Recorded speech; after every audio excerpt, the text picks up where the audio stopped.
Welcome to Telugu focus TV. నేను మీ శ్రీనివాసరెడ్డి. రైతు భరోసా పథకం రద్దు. ఈ వార్త ఇప్పుడు సామాజిక మాధ్యమంలో బాగా వైరల్ అవుతుంది. దీనికి సంబంధించి తెలంగాణ ప్రభుత్వం ఒక కీలకమైనటువంటి క్లారిటీని ఇచ్చింది. అయితే తెలంగాణ రాష్ట్రంలో రైతు భరోసా పథకాన్ని నిలిపివేయాలన్నారనేది కూడా సోషల్ మీడియాలో, ఇతర మార్గాల్లో జరుగుతున్నటువంటి ప్రచారం ఎలాంటి నిజం లేదనేసి కూడా ప్రభుత్వం ఇక్కడ చాలా స్పష్టం చేసింది. ఈ వార్తలు పూర్తిగా అవాస్తవమని, నిరాధారమైనసి కూడా చెప్పుకొచ్చారు. లబ్ధిదారులను తప్పుదోవ పట్టించే ఉద్దేశం అంటే దురుద్దేశంతోనే ఇక్కడ కూడుకున్నటువంటి అధికారిక అంటే అనధికారికంగా కూడా అధికారిక వర్గాలైతే ప్రకటించాయి. అనధికారికంగా వ్యక్తులు ఈ ప్రచారం చేస్తున్నారనేసి కూడా అధికారిక వర్గాలైతే వెల్లడించాయి. అయితే ప్రభుత్వం ఏం చెబుతుందంటే రైతు భరోసా పథకం కింద రాష్ట్ర వ్యాప్తంగా 65 లక్షల మందికి పైగా కూడా రైతులు లబ్ధి పొందుతున్నారు. ఈ పథకాన్ని ప్రభుత్వం ఆపడం లేదు. నిలిపివేసేటువంటి ఆలోచన కూడా లేదు.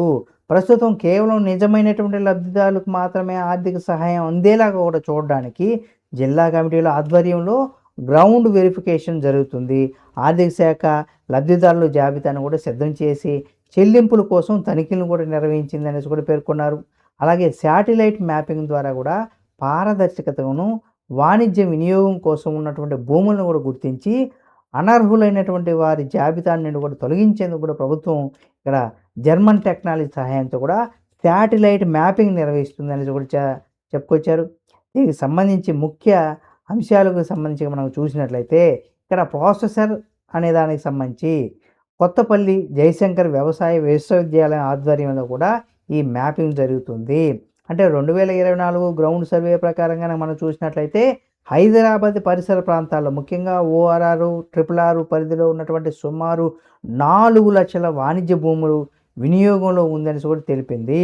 అంటే ముఖ్యంగా రైతు భరోసా పొందుతున్నటువంటి భూమి నిజంగా సాగులో ఉందా, లేక రియల్ ఎస్టేట్ వెంచర్ల, కొండల లేదా ఫామ్ హౌస్లా ఉన్నాయా అనేటటువంటి ఈ సాంకేతికత ద్వారా కూడా నిర్ధారిస్తారు. అంటే ఈ టెక్నాలజీకి సంబంధించి కూడా నిర్ధారిస్తారు.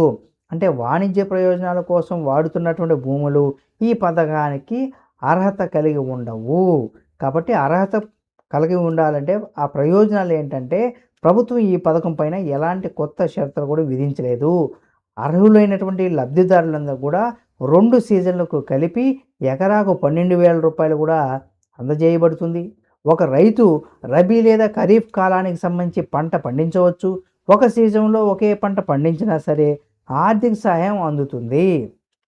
ముఖ్యంగా రేవంత్ రెడ్డి నాయకత్వంలో గత ఏడాది 90 రోజుల పంపిణీ ప్రక్రియలో కేవలం 9 రోజుల్లోనే పూర్తి చేసి రికార్డు కూడా సృష్టించారు. అభ్యంతరాల కోసం కూడా మీరు సంప్రదించాలని కూడా చెప్పుకొచ్చారు. ఒకవేళ జాబితా నుండి పేర్లు తొలగించబడి అభ్యంతరాలు ఉన్నటువంటి రైతులు తిరిగి వివరాల కోసం జిల్లా కలెక్టర్ లేదా జిల్లా స్థాయి రెవెన్యూ అధికారులను కూడా సంప్రదించవచ్చనేసి కూడా ప్రభుత్వం అయితే చెప్పుకొచ్చింది. నిజమైనటువంటి లబ్ధిదారులు ఎవరు నష్టపోకూడదనే ఒక ఉద్దేశంతోనే ముఖ్యమంత్రి ఇప్పటికే అధికారులను కూడా ఆదేశించారు. కాబట్టి ప్రజలు అసత్యాలను, అటువంటి వార్తలను కూడా మీరు నమ్మవద్దనేసి కూడా తెలంగాణ ప్రభుత్వం కోరడం జరిగింది. కాబట్టి ఈ రైతు భరోసాకు సంబంధించి కూడా ఏదైతే అనుకుంటున్నారో ఇందులో వాస్తవం లేదు, రద్దయిందనే దానికి సంబంధించి కూడా చెప్పుకొచ్చారు. ఇప్పుడు ఈ వీడియోలో మీకు ముందు ఏదైతే చెప్పుకొచ్చానో సమాచారం అవి ఉంటే మీకు వస్తుంది. నేను చెప్పినట్టుగా అవి ఏ విధంగా అయితే మీరు రూల్స్ బ్రేక్ చేస్తారో అవి మీకు అర్హత సాధించాలని కూడా చెప్పుకోవచ్చు. ఈ వీడియోని తప్పనిసరిగా మన తెలంగాణ ప్రజలందరికీ కూడా షేర్ చేయండి. రైతన్నలకు కూడా వారు అర్హులైతే ఈ పథకం వాళ్ళకి కంటిన్యూ అవుతుంది. అర్హత లేకపోతే మాత్రం క్యాన్సిల్ అవుతుందని కూడా చెప్పుకోవచ్చు. ఇలాంటి మరిన్ని వీడియోల కోసం మన Telugu focus TV channel subscribe చేసుకొని పక్కనే ఉన్న బెల్ బటన్ నొక్కడం మాత్రం మర్చిపోకండి.